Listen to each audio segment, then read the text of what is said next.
Isis is a goddess from the polytheistic pantheon of Egypt. She was first worshipped in ancient Egyptian religion, and later her worship spread throughout the Roman Empire and the greater Greco-Roman world. Isis is still widely worshipped by many pagans today in diverse religious contexts, including a number of distinct pagan religions, the modern goddess movement, and interfaith organizations such as the Fellowship of Isis. Isis was worshipped as the ideal mother and wife as well as the patroness of nature and magic. She was the friend of slaves, sinners, artisans and the downtrodden, but she also listened to the prayers of the wealthy, maidens, aristocrats and rulers. Isis is often depicted as the mother of Horus, the falcon-headed deity associated with king and kingship. Isis is also known as protector of the dead and goddess of children. The name Isis means throne. Her headdress is a throne. As the personification of the throne, she was an important representation of the pharaoh's power. The pharaoh was depicted as her child, who sat on the throne she provided.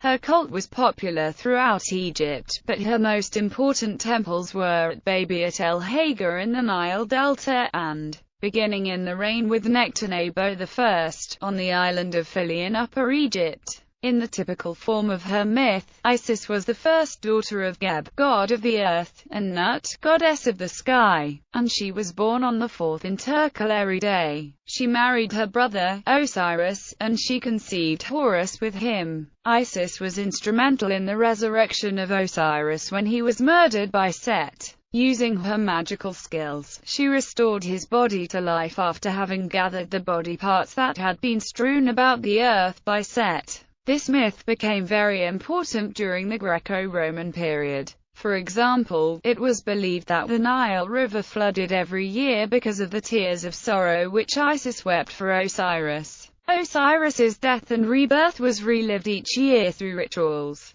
The worship of Isis eventually spread throughout the Greco-Roman world, continuing until the suppression of paganism in the Christian era. The popular motif of Isis suckling her son Horus, however, lived on in a Christianized context as the popular image of Mary suckling her infant son Jesus from the 5th century onward. Etymology. The Greek name version of Isis is close to her original Egyptian name spelling. Isa name was originally written with the signs of a throne seat, a bread loaf and with an unpronounced determinative of a sitting woman. A second version of the original was also written with the throne seat and the bread loaf, but ended with an egg symbol which was normally read set, but here it was used as a determinative to promote the correct reading. The grammar, speaking and used signs of Isa name never changed during time in any way, making it easy to recognize her any time. However, the symbolic and metaphoric meaning of Isa name remains unclear. The throne seat sign in her name might point to a functional role as a goddess of kingship, as the maternal protector of the ruling king. Thus, her name could mean, she of the king's throne.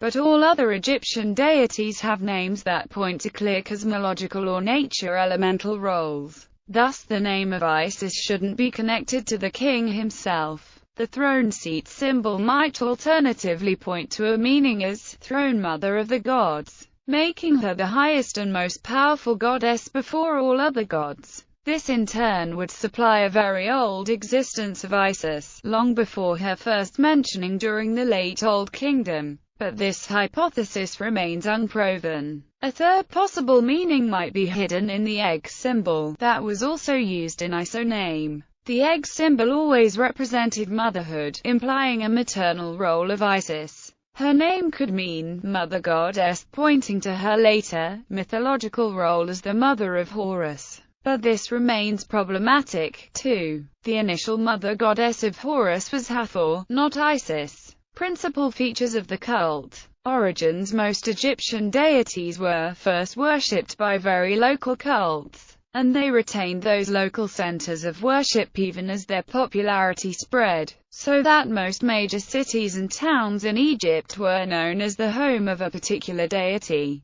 However, the origins of the cult of Isis are very uncertain. In fact, Egyptologists such as Maria Munster and Jan Assmann point to the lack of archaeological evidences for a goddess Isa before the time of the late Old Kingdom of Egypt. The first secure references to Isis date back to the 5th dynasty, when her name appears in the Sun Temple of King Ni-Asura and on the statue of a priest named Pepi-Ankh, who worshipped at the very beginning of 6th dynasty and bore the title High Priest of Isis and Hathor. Also, according to Veronica Ryan's book, Egyptian Mythology, from 1981 on page 56, Isis was also originally an independent and popular deity whose followers were established in pre-dynastic times in the northern delta. At Sebennytos, Classical Egyptian period. During the Old Kingdom period, Isis was represented as the wife or assistant to the deceased pharaoh.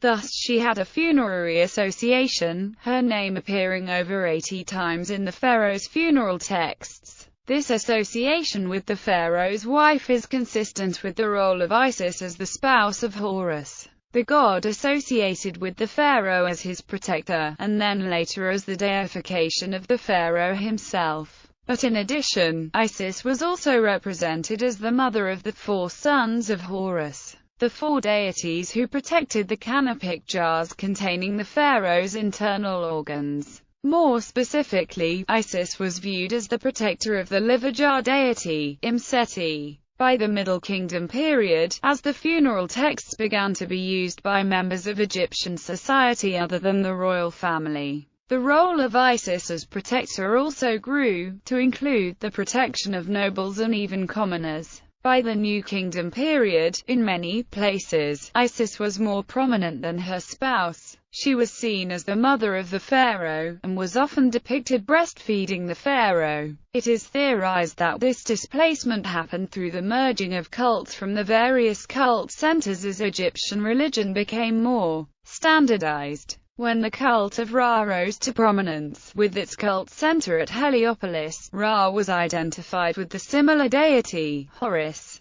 But Hathor had been paired with Ra in some regions, as the mother of the god. Since Isis was paired with Horus, and Horus was identified with Ra, Isis began to be merged with Hathor as Isis Hathor. By merging with Hathor, Isis became the mother of Horus, as well as his wife. Eventually the mother role displaced the role of spouse. Thus, the role of spouse to Isis was open, and in the Heliopolis pantheon, Isis became the wife of Osiris and the mother of Horus, Ra. This reconciliation of themes led to the evolution of the myth of Isis and Osiris. Temples and priesthood. Temple of Isis at Philly. The Court. 1893. Wilbur Library of Egyptology. Brooklyn Museum. Philly, Egypt. Temple of Isis. N.D. Brooklyn Museum Archives. Philly. Temple of Isis. Columns. N.D. Brooklyn Museum Archives.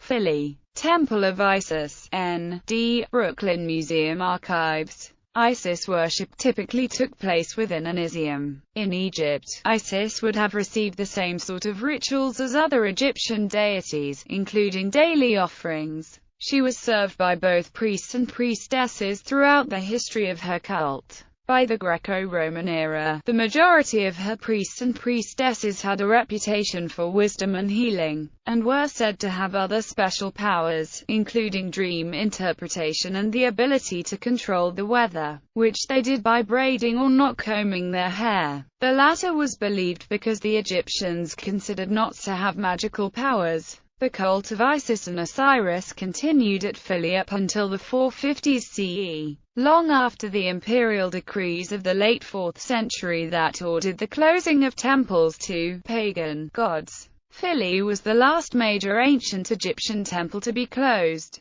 Iconography. Associations. Due to the association between knots and magical power, a symbol of Isis was the tayat or tite, also called the knot of Isis, buckle of Isis, or the blood of Isis, which is shown to the right. In many respects, the tite resembles an ankh, except that its arms point downward, and when used as such, seems to represent the idea of eternal life or resurrection. The meaning of Blood of Isis is more obscure, but the tite often was used as a funerary amulet made of redwood, stone, or glass. So this may simply have been a description of the appearance of the materials used. The star Sobdet is associated with Isis. The appearance of the star signified the advent of a new year, and Isis was likewise considered the goddess of rebirth and reincarnation, and as a protector of the dead. The Book of the Dead outlines a particular ritual that would protect the dead, enabling travel anywhere in the underworld, and most of the titles Isis holds signify her as the goddess of protection of the dead. Depictions in originally Isis was pictured as a woman wearing a long sheath dress and crowned with the hieroglyphic sign for a throne. Sometimes she is depicted as holding a lotus, or as a sycamore tree. One pharaoh, Thutmose III, is depicted in his tomb as nursing from a sycamore tree that has a breast. After she assimilated many of the roles of Hathor, Isis's headdress was replaced with that of Hathor. The horns of a cow on her head, with the solar disk between them, and often with her original throne symbol atop the solar disk. Sometimes she also is represented as a cow, or with a cow's head. She is often depicted with her young child, Horus, with a crown, and a vulture. Occasionally she is represented as a kite flying above the body of Osiris, or with the dead Osiris she works her magic to bring him back to life. Most often Isis is seen holding an ankh and a simple lotus staff. But in late images she is sometimes seen with the sacred sistrum rattle and the fertility-bearing Menet necklace, items usually associated with Hathor. In the Book of Coming Forth by Day, Isis is depicted standing on the prow of the solar bark with her arms outstretched.